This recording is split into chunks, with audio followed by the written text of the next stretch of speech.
الحمدللہ رب العالمین والصلاة والسلام علی رسولہ الکریم وعلی آلہ واصحابہ اجمعین اما بعد اعوذ باللہ من الشیطان الرجیم بسم اللہ الرحمن الرحیم رب شرح لی صدری ویسر لی امری واحلل عقدۃ من لسانی یفقہوا قولی۔ کل میں جب ابو دھابی سے واپسی پہ آ رہا تھا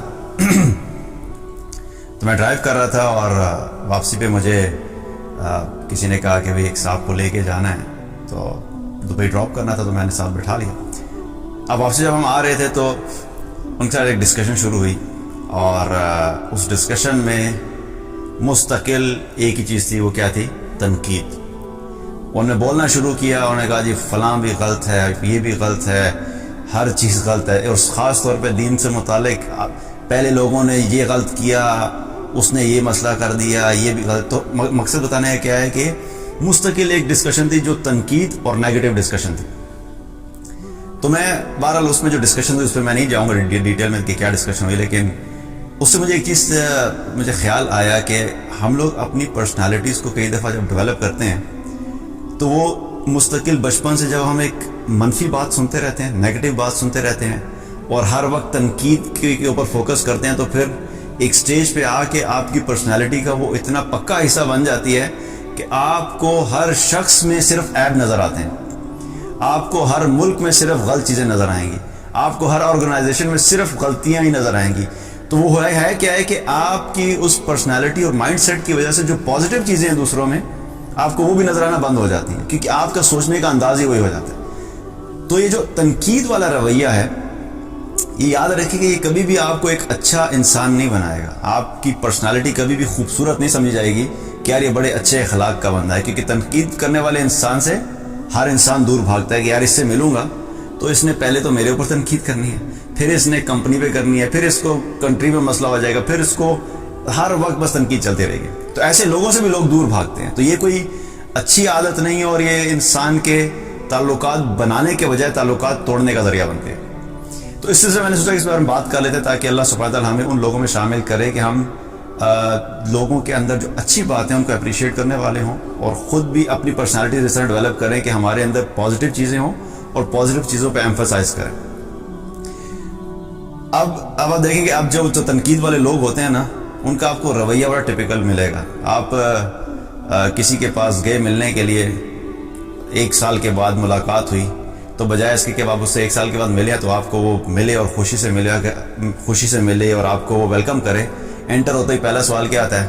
اچھا 1 سال کے بعد شکل دکھا دی ہے تم نے، تو بندہ کہتا ہے اچھا چلو اس دفعہ تو 1 سال کے بعد دکھائی، اگلی دفعہ 2 سال کے بعد دکھاؤں گا۔ کیونکہ بجائے اس کے کہ آپ سے ایک شخص ملنے آیا ہے اور آپ خوشی کا اظہار کریں، آپ محبت کا اظہار کریں، آپ کہیں کہ بھائی بڑی اچھی بات ہے کہ ایک شخص چل کے آپ کی طرف ملنے آیا ہے، ایک تو اس نے انیشیٹو لیا، اس نے پہل کی، آپ سے ملنے آیا، تو بجائے اس کے کہ اس چیز پہ آپ خوش ہوں، پہلے ہی انٹر ہوتے ہی پہلا پوائنٹ کیا مارتے ہیں 1 سال کے بعد شکل دکھانی یاد آ گئی ہے۔ اسی طریقے سے ملتے ہی کیا ہوا کہ کسی کو بہت عرصے کے بعد ملے اور اس کو کہا یار بڑا موٹا ہو گیا تو، مطلب وہ بیچارہ چاہے پچھلے 1 سال سے ڈائٹنگ پہ ہو، کہتا ہے میں تو 1 سال سے جم جوائن کیا، پھر میں لوز کیا 10 کلو، وہ محنت کر کے 10 کلو لوز کر کے آیا تو اس کو اٹھتے ہی کیا کہ بڑا موٹا ہو گیا یار تو۔ اب اس کے بعد کیا فیلنگ ہوگی، اس کی کیا ڈسکشن ہونی ہے اس کے بعد؟ وہ بندہ کہ یار ایسے بندوں سے ملنا جو ہے نا بہتر ہے کہ انسان نہ ہی ملے۔ اسی طریقے سے ملتے ہی کسی کو رنگ کا بھی بڑا مسئلہ ہوتا ہے، بڑی کالی ہو گیا تم، اور وہ بیچاری پچھلے 1 سال سے فیئر اینڈ لولی کے اوپر خرچہ کر کر کے اس کا خامن جو بینکرپٹ ہو گیا فیئر اینڈ لولی خرید کے، تو اس کو ملتے ہی کیا کہیں گے کہ کالی ہو گئی ہو نا۔ یہ ایگزامپلس میں آپ کو ریئل ٹائم ایگزامپلس دے رہا ہوں۔ کیا ہوتا ہے کیونکہ ہمارا فوکس دوسروں کے اندر غلطیاں ڈھونڈنے میں لگا ہوتا ہے، جو یہ مائنڈ سیٹ ہے نا کہ دوسروں کی غلطیوں کو ڈھونڈنا، یہ تعلقات ہمیشہ اس کی وجہ سے ٹوٹتے ہی ہیں اور انسان میں دوریاں پیدا ہوتی ہیں، کبھی بھی آپس میں محبت پیدا نہیں ہوگی، کوئی بھی نہیں ملنا پسند کرتا، اٹس اے نیچرل تھنگ۔ مطلب میں نہیں چاہوں گا کہ میں کسی کو ملوں اور ملتے مجھے کہ یار شاید تمہارے اندر یہ ہو گیا، تم موٹے ہو گئے، تم پتلے ہو گئے، تم نے کھانا کم کر دیا، تم نے کھانا زیادہ کر دیا، تم یہ کام نہیں کرتے، تم وہ کام نہیں کرتے۔ ہر انسان ایسے لوگوں سے دور رہنا پسند کرتا ہے، اس لیے ہمیں ان میں نہیں شامل ہونا کہ ہم ہر وقت دوسروں کے اندر عیب ڈھونڈتے رہیں اور ان کے اندر برائیاں ڈھونڈتے اور ہر وقت ایک نیگیٹو تھنکنگ اور نیگیٹو ڈسکشن کرتے رہیں۔ حالانکہ اللہ کے رسول صلی اللہ علیہ وسلم نے ہمیں جو تعلیمات دی ہیں وہ اس کے اپوزٹ ہیں۔ وہ کیا ہیں کہ آپ صلی اللہ علیہ وسلم نے فرمایا، ایک حدیث کا مفہوم ہے کہ جو شخص بھی جو شخص بھی دنیا میں کسی شخص کی عیب پوشی کرتا ہے، کسی کے عیب کے اوپر پردہ ڈالتا ہے، اللہ سبحانہ تعالیٰ ایسے شخص کی دنیا میں بھی اور آخرت میں بھی عیب پوشی کرے گا۔ غلطیاں کس کے اندر نہیں ہوتی؟ ہر انسان کے اندر غلطیاں ہوتی ہیں۔ کوئی انسان یہ دعویٰ نہیں کر سکتا کہ میرے اندر کوئی غلطی نہیں ہے، میرے اندر کوئی عیب نہیں ہے، میں بالکل پرفیکٹ ہوں۔ کوئی آرگنائزیشن یہ دعویٰ نہیں کر سکتی، کوئی فیملی یہ دعویٰ نہیں کر سکتی، ایون کہ کوئی دین کا کام کرنے والی جماعت بھی یہ دعویٰ نہیں کر سکتی کہ نہیں ہم لوگ بالکل پرفیکٹ ہیں، ہمارے اندر کوئی غلطیاں نہیں ہیں۔ ہر انسان میں، ہر جماعت میں، ہر گروپ میں، ہر فیملی میں کمزوریاں ہوتی ہیں اور لمیٹیشنز ہوتی ہیں، لیکن ہمارا کام کیا ہے کہ ان لمیٹیشنز کو فوکس نہیں کرنا، ان کی کمزوریوں کو فوکس نہیں کرنا، ان کے عیب کو فوکس نہیں کرنا، بلکہ کیا کرنا ہے کہ جو پازیٹیو چیزیں ہیں ان کے اوپر ایمفسائز کریں۔ میں ایک دفعہ اسلام آباد کی بات ہے کہ میں آفس سے نکلا نماز پڑھنے کے لیے، نماز پڑھنے کے تو نکلا، واپس گھر جانے کے لیے نکلا، تو راستے میں عصر کا وقت ہو گیا، تو میں نے راستے میں رکا ایک جگہ پر کرنے کی مسجد تھی، میں نے کہا نماز پڑھ لیتا ہوں۔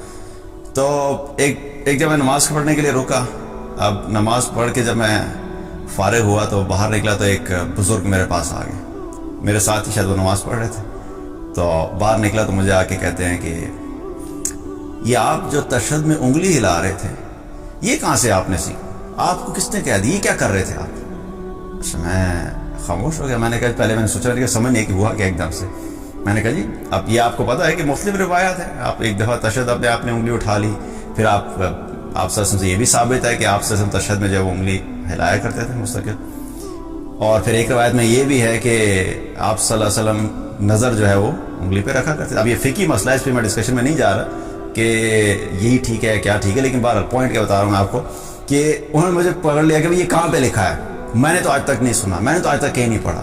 اب اس کا مطلب کیا ہے کہ جب آپ یہ کلیم کرتے ہیں نا کہ میں نے آج تک کبھی نہیں پڑھا، تو اس کا مطلب کیا ہے کہ آپ نے پورا قرآن پڑھا، آپ نے قرآن کو ترجمے سے پڑھا، آپ نے قرآن کی تفسیر پڑھی، اور ایک تفسیر نے ملٹیپل تفاسیر پڑھی، پھر آپ نے صحیح بخاری بھی پڑھ لی، صحیح مسلم بھی پڑھ لی، سنن نسائی بھی پڑھ لی، ابو داؤد بھی پڑھ لی، ترمذی بھی پڑھ لی، پھر آپ نے بہیقی بھی پڑھ لی، ساری احادیث کا مطالعہ کر لیا، آپ نے رسول اللہ صلی اللہ علیہ وسلم کی سیرت کا بھی مطالعہ کر لیا، صحابہ کی زندگی کا بھی مطالعہ کر لیا، اور پھر آپ نے کہا کہ میں نے تو سب کچھ پڑھ لیا، تو میں نے تو کہیں نہیں پڑھا۔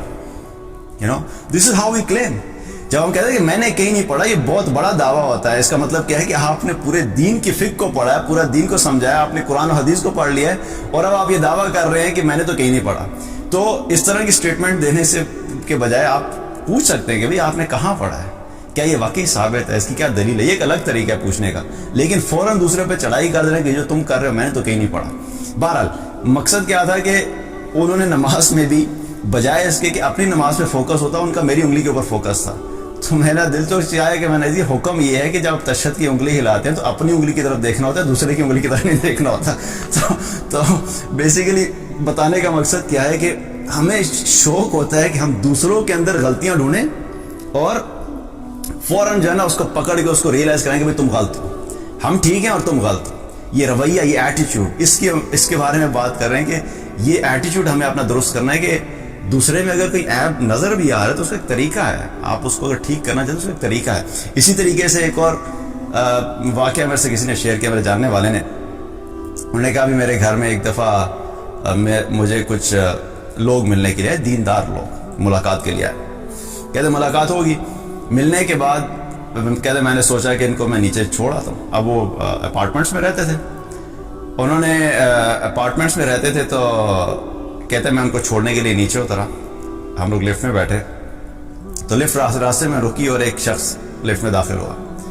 اب یہاں پہ ماشاءاللہ سے دیندار کوئی 3-4 لوگ تھے، کہتے ہیں دیندار سے مراد ہم کہتے ہیں ظاہری حلیے پہ ہم بات کر رہے تھے زیادہ تر، تو کہ داڑھی تھی اور کرتا شلوار پہنا ہوا ہے، تو ہمارا کرائٹیریا بھی دینداری کا صرف اتنا ہی رہ گیا نا کہ ہم دیکھتے ہیں اچھا یار بندے نے کرتا پہنا ہوا ہے، اگر داڑھی ہے، امامہ پہنا ہوا ہے یا ٹوپی پہنی ہے تو بڑا دیندار ہے۔ بہرحال کہتے جی وہ ملنے کے لیے تو جب ایک شخص داخل ہوا تو وہ کوئی ایسا شخص تھا جو یہ ڈیلیوری بوائز نہیں ہوتے وہ تھا، تو وہ بنگالی تھا، تو اس کو کہتے ہیں کہ او بنگالی تو نے داڑھی کیوں نہیں رکھی ہوئی؟ تھنک اباؤٹ، انٹر ہوتے ہی لفٹ میں نہ سلام نہ کچھ، تو اس کو کہتے ہیں او بنگالی تو نے داڑھی کیوں نہیں رکھی ہوئی؟ اب چونکہ خود داڑھی رکھی ہوئی ہے اور اس کو ایک دم سے فوراً جو ہے نا داڑھی کا تانا دے دیا۔ اب آپ ایسے شخص کو، اب میں کہنے والے کی نیت پہ شک نہیں کر رہا ہوں، ٹھیک ہے، انہوں نے ایک اچھی بات کی دعوت. داڑھی کی دعوت دینا کوئی غلط نہیں ہے, کیونکہ داڑھی رکھنا جو ہے وہ کیا ہے, اب یہ ایک ڈسکشن میں نہیں جا رہا کہ سنت ہے یا واجب ہے یا فرض ہے, لیکن آپ صلی اللہ علیہ وسلم نے فرمایا, بخاری شریف کی روایت ہے, اس میں آپ صلی اللہ علیہ وسلم نے کیا فرمایا, خالف المشرکین, مشرکین کی مخالفت کرو, ووفر اللحى واعفوا الشوارب, اپنی داڑھیوں کو بڑھاؤ اور مونچھوں کو کٹاؤ. تو یہ حکم تو آپ صلی اللہ علیہ وسلم کا موجود ہے, لیکن اب بات تو آپ جس چیز کی دعوت دے رہے ہیں وہ بات ٹھیک ہے, لیکن کیا ہے, طریقہ بہت غلط ہے اور وہ وقت بھی ٹھیک نہیں ہے. آپ کسی شخص سے اٹھتے ہی آپ نے پہلا ٹارگٹ کیا ڈھونڈا, اچھا جو چیز اس کے اندر نہیں ہے اس کو ٹارگٹ کرو. اب آپ کیا ایکسپیکٹ کرتے ہیں جب آپ کسی شخص کو پبلکلی ایسی بات کریں گے تو اس کا رسپانس کیا ہونا چاہیے؟ وہ آپ کو کیا, سر سبحان اللہ, آپ نے کتنی نورانی بات کی ہے میرے لیے, آپ کی یہ بات سن کے میری بڑی عزت افزائی ہوئی ہے, حوصلہ افزائی ہوئی ہے, اور اب میں دعا کرتا ہوں کہ میری انسٹنٹلی داڑھی نکل ہے. اور جب آپ اس طرح سے بات کریں, اس نے بھی آگے سے جواب دے دیا, اس نے بھی آگے سے ایسے جواب دیا کہ اسی لیے داڑھی نہیں رکھ سکتے تمہارے جیسا نہ بن جاؤ. Think about it. اب آپ کس کو بلیم کریں گے؟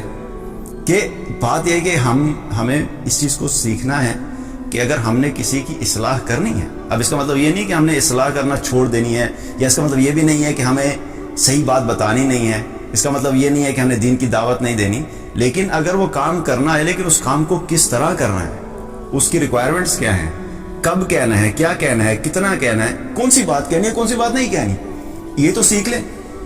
اس کے بعد دو لوگوں کی اصلاح کے لیے نکلے. اپنی اصلاح تو پہلے ہو جائے, اپنے آپ کو بھی تو ٹھیک کریں. اچھا, پروسیس پیرلل ہے, یہ بھی ایک مسکنسیپشن ہوتی ہے. ہم کہتے ہیں نہیں, جب تک میں خود پوری طرح 100% ٹھیک نہیں ہو جاؤں گا تب تک میں دین کی دعوت نہیں دوں گا. تو پھر یہ یاد رکھیں کہ یہ دن کبھی بھی نہیں آئے گا آپ کی زندگی میں کہ آپ دین کی دعوت دے سکیں, کیونکہ 100% آپ کبھی بھی ٹھیک نہیں ہو سکتے. زندگی میں ہر وقت کوئی نہ کوئی آپ کے اندر کمزوری رہے گی. تو اس کا مطلب یہ نہیں کہ آپ دین کی دعوت کا کام نہیں کر سکتے. دین کی دعوت کا کام کرنا ہے, اصلاح کرنی ہے, لیکن طریقہ بھی تو سیکھنا ہے. یہ ساتھ ساتھ سیکھتے رہنا اور ساتھ ساتھ اپنے عمل کے اوپر بھی فوکس کرنا ہے. اب آپ صلی اللہ علیہ وسلم نے بہت سارے جگہ پہ ہمیں یہ بتایا کہ کس طریقے سے دعوت کا کام کرنا ہے. اسی طریقے سے قرآن میں اللہ تعالیٰ نے رسول اللہ صلی اللہ علیہ وسلم کو کیا فرمایا کہ اِنَّكَ لَعَلَىٰ خُلُقٍ عَظِيمٍ, کہ آپ سب سے بہترین اخلاق پر ہیں. اور آپ صلی اللہ علیہ وسلم جب دعوت کا کام کرتے تھے تو آپ صلی اللہ علیہ وسلم کو بہت فکر ہوتی تھی. اب آپ صلی اللہ علیہ وسلم کے اندر دوسروں کی خیر خواہی کا جذبہ, دوسروں کی اصلاح کا جذبہ, کہ کوئی بھی شخص ایمان کے بغیر نہ چلا جائے. اور آپ صلی اللہ علیہ وسلم بڑی محنت, مشقت اور ہمدردی کے ساتھ کیا کرتے تھے. لیکن اس کے باوجود کچھ لوگ تھے جو ایمان نہیں لائے تھے. ابو طالب جو تھے, آپ صلی اللہ علیہ وسلم اپنے چچا, وہ ایمان نہیں لائے. حالانکہ اسلام کی فیور کرتے تھے, وہ اسلام کے اگینسٹ نہیں تھے ابو طالب. رسول اللہ صلی اللہ علیہ وسلم کے جو مشکل ترین حالات تھے دین کی دعوت کے جو شروع کے تھے, اس میں ابو طالب نے ان کی مدد کی, ان کی پروٹیکشن دی. اس کے باوجود لیکن اسلام نہیں لائے. آپ صلی اللہ علیہ وسلم کی جو فیلنگس تھی, آپ خود سوچیں, امیجن کریں کہ جو پوری دنیا کے لیے رحمت للعالمین بن کے گئے, ان کے اپنے چچا اسلام نہیں لائے. آخری وقت تک آپ صلی اللہ علیہ وسلم کوشش کرتے کہ اپنے چچا سے یہ بولا کہ آپ میرے کان میں ہلکا سا کہہ دیجئے تاکہ قیامت کے دن میں اللہ کے سامنے کہہ سکوں کہ ہاں یا اللہ, انہوں نے, میں گواہی دے سکوں یا اللہ, انہوں نے اسلام قبول کر لیا تھا. لیکن انہوں نے قبول کیا. تو اس کا کیا مطلب ہے کہ اللہ سبحانہ تعالیٰ نے رسپانسبلٹی تو دی ہے کام کرنے کی, لیکن کیا ہے, ہدایت اللہ کے ہاتھ میں ہے. فذکر انما انت مذکر, اللہ تعالیٰ نے کیا فرمایا کہ آپ ان کو نصیحت کر دیجئے, کیونکہ آپ کے ذمہ صرف نصیحت کرنا ہے. لست علیہم بمسیطر, آپ ان کے اوپر داروغہ بنا کر نہیں بھیجیں گے. کسی کو زبردستی اسلام میں نہیں لا سکتے, کسی کو زبردستی ہدایت نہیں دی جا سکتی.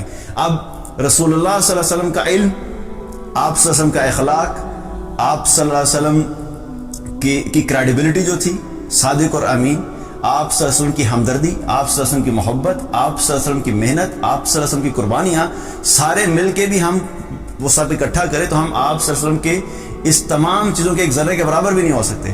لیکن اس کے باوجود کیا ہوا کہ کچھ لوگ ایمان لائے اور کچھ ایمان نہیں لائے. لیکن اللہ سبحانہ تعالیٰ نے ہمیں کس چیز کا مکلف ٹھہرایا ہے؟ محنت کا.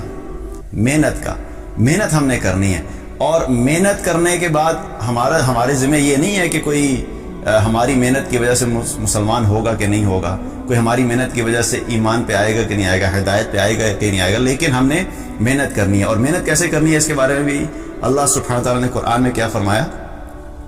ادعو الی سبیل ربک بالحکمہ, کہ بلاؤ لوگوں کو اللہ کے راستے کی طرف حکمت کے ساتھ. اب حکمت کا کیا مطلب ہے؟ یہ جو ایگزامپلس میں نے آپ کو دی ہیں بیسیکلی وہ اسی پوائنٹ آف ویو سے دی ہے کہ حکمت کا مطلب کیا ہے کہ کوئی ایسی جگہ ہوتی ہیں جہاں پہ آپ کو نظر آ رہا ہے کہ وہ چیز غلط ہو رہی ہے، لیکن اس وقت اس چیز کو کہنا درست نہیں ہے. اس وقت خاموش رہنا زیادہ بہتر ہے بجائے اس کے کو بولا جائے. یا اگر آپ نے دعوت دینی بھی ہے تو پہلے لوگوں کو جاتے ہی لوگوں کو ان کی جو غلطیاں اور ان کے جو عیب ہیں ان کو ٹارگٹ نہیں کرنا. مطلب خود ہم نے اگر آپ نے پردہ کرنا شروع کر دیا تو جاتے ہی پہلی دعوت کیا دیتے ہیں؟ اچھا میں تو پردہ کرتی ہوں، یہ پردہ نہیں کرتی، تو میں پردہ کرتی ہوں، میں تو گئی جنت میں. اب یہ پردہ نہیں کرتی تو کیا گئی؟ جہنم میں. میں نے تو داڑھی رکھ لی ہے تو میرا تو ہو گیا جنت کا سرٹیفکیٹ کنفرم. اس نے داڑھی نہیں رکھی تو یہ تو کبھی جنت میں جا ہی نہیں سکتا. تو ہم فوراً دوسروں کے اندر وہ چیزیں ڈھونڈنا شروع کر دیتے ہیں جو وہ لوگ نہیں کر رہے. اب ایسے اس انداز سے اگر لوگوں کو دعوت دی جائے گی، اس انداز سے اگر آپ لوگوں کو ٹارگٹ کریں گے تو کبھی بھی لوگ آپ کی دعوت کی طرف نہیں آئیں گے. عمل کرنا ضروری ہے، اس میں کوئی شک نہیں کہ ہمارا عمل بھی ایک بہت بڑی چیز ہوتی ہے کہ خود تو ہم عمل نہیں کرتے اور لوگوں کو ہم کہتے ہیں کہ بھائی ٹھیک ہو جائیں، لیکن اس کا مطلب یہ نہیں ہے کہ عمل نہیں ہے تو آپ لوگوں کو دعوت بھی نہیں دے سکتے. اپنا عمل بھی ٹھیک کرنا ہے اور لوگوں کو بھی دعوت دینی ہے. اب کیا ہے کہ لوگوں کے اندر دین کی دعوت اور ان کی اصلاح سے پہلے آپ اپنا ایک کریڈیبلٹی تو اسٹیبلش کریں، ان کے ساتھ اپنا تعلق تو بنائیں، آپ ان کے قریب تو ہوں، ان کے ساتھ ان کا خیال تو کریں. اور اس کا طریقہ کار کیا ہے کہ لوگوں کی جو پازیٹیو چیزیں ہیں ان کو اپریشیٹ کریں، جو ان کے اندر اچھائیاں ہیں ان کو اپریشیٹ کریں. اور واللہ یہ یاد رکھیے چاہے بہت ساری خرابیاں ہوں، ہر انسان میں کوئی نہ کوئی اچھی چیز ضرور ہوتی ہے، ہر انسان میں اچھی چیز ضرور ہوتی ہے، صرف آپ کو دیکھنے کی ضرورت ہوتی ہے. اور جو اس کی اچھی چیزیں ہیں، جب آپ اس کی اچھی چیزوں کو اپریشیٹ کرنا شروع کریں گے، آپ اس کی حوصلہ افزائی کریں گے، تو کیا ہوگا کہ جب آپ 10 اچھی چیزوں کو آپ کہیں گے کہ اچھی ہے تو اس کے بعد آپ اگر اس کی ایک غلط چیز کے بارے میں بولیں گے تو وہ خوشی سے آپ کی بات مانے گا. ہم کیا کرتے ہیں؟ ہم الٹا جاتے ہیں، ہم جاتے ہیں جو اس کی 10 اچھی چیزیں ہیں اس کو اگنور کر دیتے ہیں، جو ایک عیب نظر آ گیا نا اس کو پکڑ کے وہ پھر اس کا رگڑا لگاتے ہیں کہ وہ پھر 10 جو اچھی چیزیں وہ ساری کی ساری ختم ہو جاتی ہیں. تو لوگوں میں جو اچھائیاں ہیں ان کو اچھائیوں کو ڈھونڈیں اور ان اچھائیوں کو اپریشیٹ کریں، اور اس کے بعد ان میں جو کمزوریاں ہیں آپ اگر کہیں گے تو پھر آپ کی بات کو سنیں گے بھی اور آپ کی بات میں وزن بھی ہوگا. اور دوسری بات اس میں یہ بھی ضروری ہے کہ اپنا عمل ہونا ضروری ہے. میں خود داڑھی نہ رکھوں، جا کے لوگوں کو داڑھی کی دعوت دینا شروع کر دوں تو پہلا سوال کیا اٹھے گا؟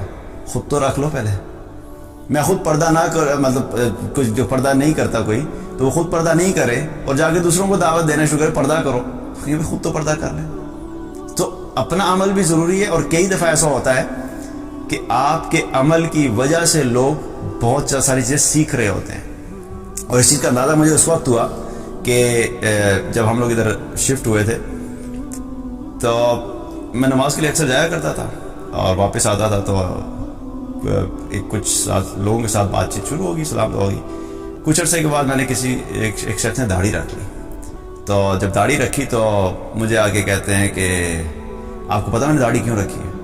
میں نے کہا جی کیوں؟ میں نے کہا جی بتائے کیوں رکھی ہے؟ میں نے کہا سارے سوال کیا سنت ہے؟ ہم یہ جواب دے دیں نا کہ اللہ کے رسول صلی اللہ علیہ وسلم سنت ہے اس لیے رکھی ہے. کہتے جی وہ تو بات ٹھیک ہے لیکن وجہ کیا بنی؟ میں نے کہا جی کیا وجہ بنی؟ کہتا میں نے آپ کو دیکھ کے داڑھی رکھی ہے.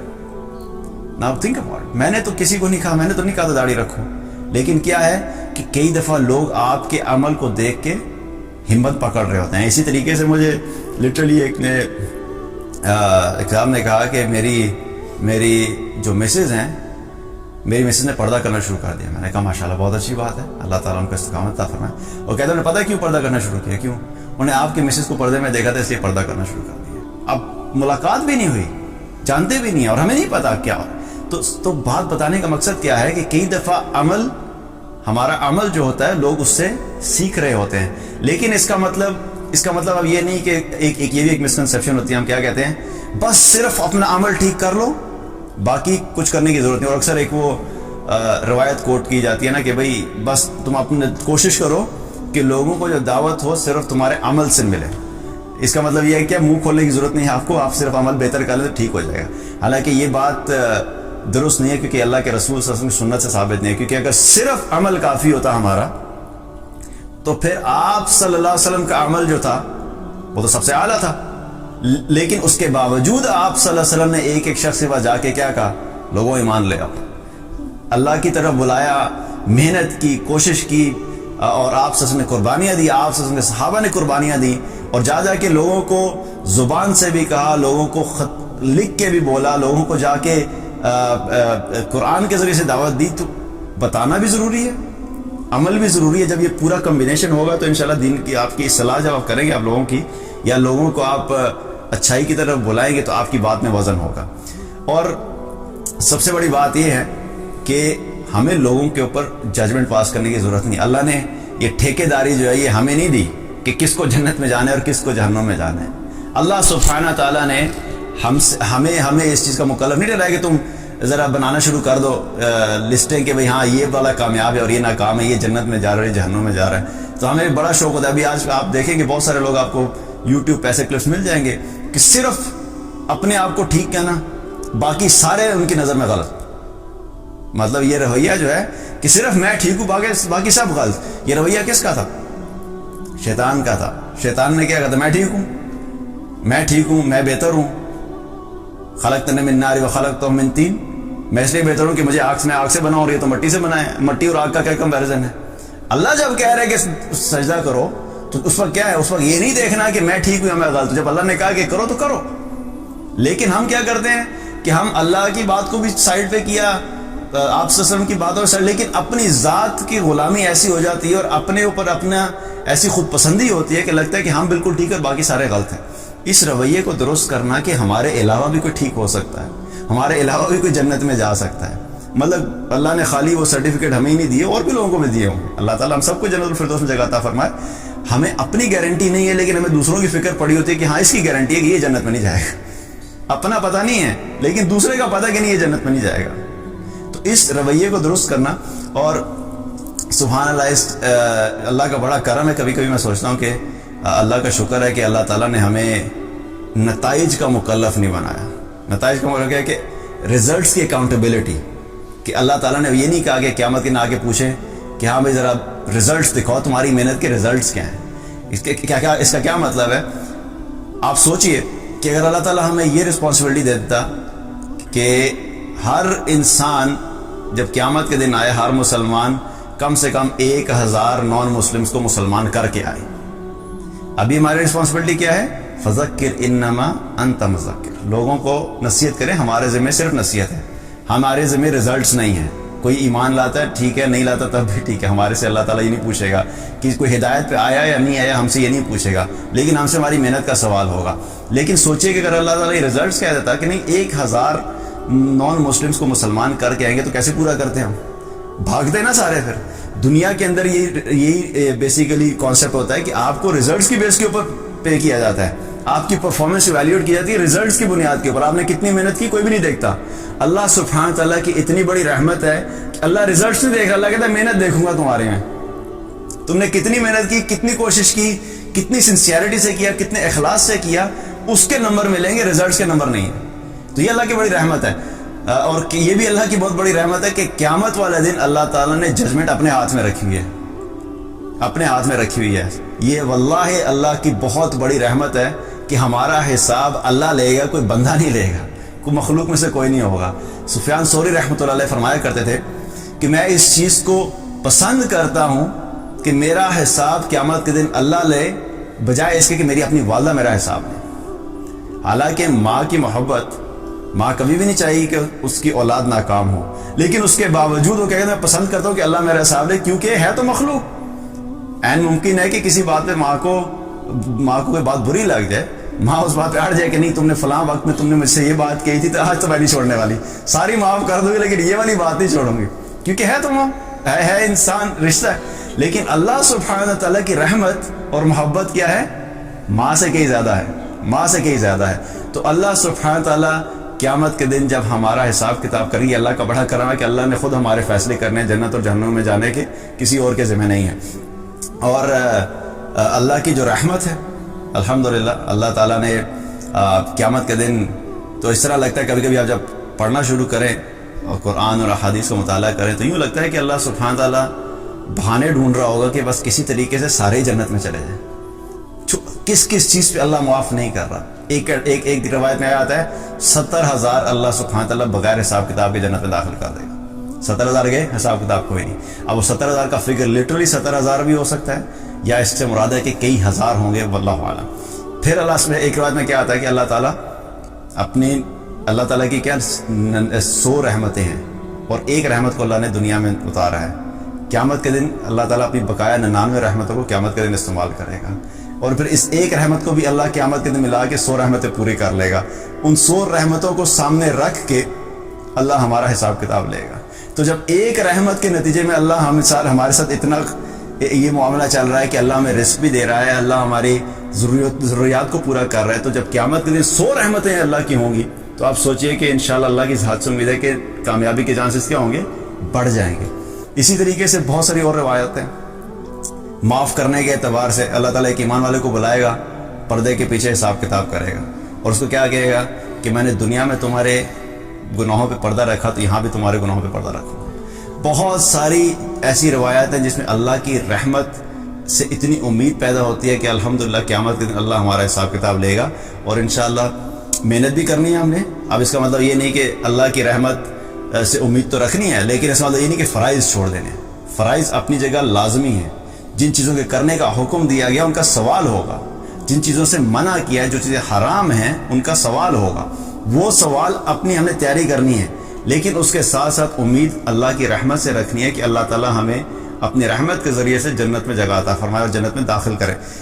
تو محنت کرنی ہے, اپنے رویے کو درست کرنا ہے, دوسروں پہ تنقید نہیں کرنی, ججمنٹل نہیں ہونا, دوسروں پہ ججمنٹس پاس نہیں کرنی, صرف اپنے آپ کو جنت میں بھیج کے دوسروں کو جہنمی نہیں بنانا, اپنے آپ کو ہدایت پہ رکھ کے دوسروں کو گمراہ نہیں کہنا. غلطیاں ہیں, غلطیوں کی اصلاح کا طریقہ سیکھنا ہے. وہ کیا طریقہ ہے انشاءاللہ اس پہ مزید ایک ڈیٹیل میں ڈسکس کریں کہ وہ کیا کیا چیزیں جو کہ حکمت میں شامل ہے کہ ہمیں اگر جب کسی چیز کی اصلاح کی طرف جائیں تو ہمیں پہلے کیا چیزیں کرنے کی ضرورت ہے. لیکن فار دا ٹائم بینگ جو ڈسکشن کا مقصد کیا تھا کہ ہمیں اپنے اندر سے اس تنقیدی رویے کو نکالنا ہے. 100% نہیں نکل سکتا, غلطیاں ہو جاتی ہیں ہر انسان, لیکن مستقل ایک کوشش کرتے رہنا کہ جب اپنے اندر محسوس ہو کہ نہیں یار میں پھر نیگیٹو ڈائریکشن میں جا رہا ہوں, پھر اس کو کنٹرول کرنا ہے, پھر اس کو کنٹرول کرنا ہے. اسی طریقے سے ایک وقت آتا ہے کہ وہ پھر پازیٹیو تھنکنگ اور مثبت رویہ آپ کی پرسنالٹی کا حصہ بن جاتا ہے, اور یہ چیز آپ کی پرسنالٹی کو بہت خوبصورت بناتی ہے. اور اس خوبصورتی کا نتیجہ صرف یہ نہیں کہ لوگوں کی تعریفیں چاہیے, وہ چیز انشاءاللہ آپ کے اپنے لیے بھی خیر کا باعث ہے, گھر والوں کے لیے بھی خیر کا باعث ہے, فیملی والوں کے لیے بھی, اور جتنے لوگ آپ سے کنیکٹڈ ہیں, آپ کے آفس میں ہوگے اور باہر بھی آپ کا جو سوشل سرکل ہے, سب کو اس سے فائدہ ہوگا. اور انشاءاللہ اس رویے کی وجہ سے قیامت کے دن بھی ہم اللہ سے امید رکھتے ہیں کہ ہم نے چونکہ لوگوں میں خیر پھیلائی تھی اور لوگوں میں اچھائی پھیلائی تھی, اور لوگوں کی برائیوں کے بجائے لوگوں کی اچھائیوں کے اوپر ہم نے اپریشیٹ کیا تھا, تو انشاءاللہ قیامت کے دن میں اس کا اجر اللہ سبحانہ و تعالیٰ عطا فرمائے گا. اللہ تعالیٰ ہم سب کو عمل کی توفیق عطا فرمائے.